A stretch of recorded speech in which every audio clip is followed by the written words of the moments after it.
प्रत्येक कलाकाराला नेहमीच नाविन्याचा ध्यास असतो. तो सतत प्रत्येक गोष्टीमध्ये काहीतरी वेगळं शोधायचा प्रयत्न करत असतो. त्यामुळेच सर्वसामान्यांच्या नजरेला जे दिसत नाही ते कलाकाराला दिसतं असं म्हटल्यास ते वावगं ठरणार नाही. अगदी निर्जीव गोष्टीला सुद्धा जिवंतपणा आणण्याचा त्याचा प्रयत्न असतो. आणि असाच एक युवा चित्रकार श्रेयस सर्वेकर यानं आपल्या कलेतनं निर्जीव दगडांना अक्षरशः जिवंत केलंय. कुडाळ तालुक्यातील तेंडोली खरावतेवाडी मधील श्रेयस मेघश्याम सर्वेकर या युवा कलाकारानं आपली कला निसर्गातील निर्जीव दगडांवरती साकारली आहे. दगडांमध्ये त्यानं प्राण्यांचे आकार शोधून तशी हुबेहूब चित्र रेखाटली आहेत. श्रेयसनं तेंडोली तळेवाडीमधील ओम गजानन आमराईमध्ये कोरोना काळापासून ह्या सुबक कलाकृती रेखाटल्या आहेत. श्रेयसनं दगडांवरती रेखाटलेली ही प्राण्यांची चित्र बोलकी आहेत. त्या चित्रांमध्ये जिवंतपणा दिसतो. हत्ती, वाघ, सिंह, हरिण, गवारेडा, सांबर, ससा, खार, कुत्रा, सरडा, अजगर अशा अनेक प्राण्यांची चित्र त्यानं अगदी हुबेहूब रेखाटली आहेत. त्यामुळे तेंडोली पंचक्रोशीत येणाऱ्या पर्यटकांना श्रेयसनं काढलेल्या प्राण्यांच्या चित्रांबद्दल कुतूहल वाटणं आणि त्या चित्रांसोबत सेल्फी काढण्याचाही मोह आवरत नाही.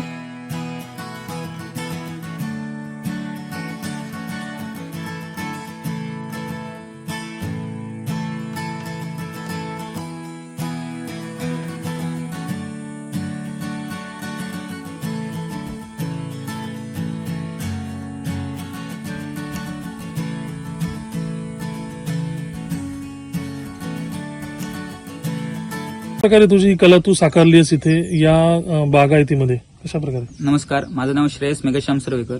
तर मी bachelor of fine art painting मध्ये देवरुख कॉलेजला Devrukh of art and design देवरुखमध्ये रत्नागिरीत मी सेकंड इयरला सध्या पेंटिंगचं शिक्षण घेत आहे.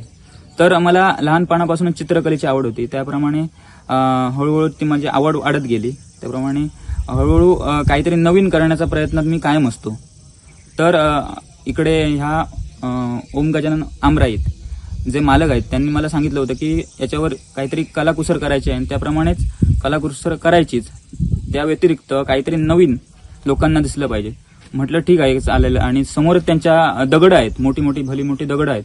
म्हटलं या दगडांवर पेंटिंग केली ना तर चांगले वाटेल आणि एक काहीतरी नाविन्य होईल. म्हणून म्हटलं त्याच्यावर प्रयत्न करूया आपण. आणि जे दगड आहेत त्यांचे आकार घेऊन, म्हणजे समजा आता एक आकार असा आहे की त्याच्यावर वाघ दिसू शकतो आपल्याला, असे आकार शोधून त्याप्रमाणे त्या आकारांवर आम्ही चित्र काढण्याचा प्रयत्न केला. ही चित्र काढताना कुठल्या रंगांचा वगैरे काय वापर केलास?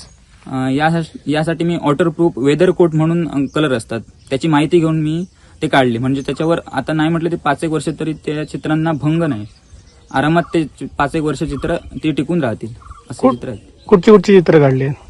याच्यावर वाघ म्हणा, परत हत्ती म्हणा, गवारेडा म्हणा, परत खंड्या, शेकरू, ससा असे जे कोकणात आपल्या वारंवार आढळतात असे पक्षी प्राणी इकडे चित्रित करण्याचा प्रयत्न केलाय.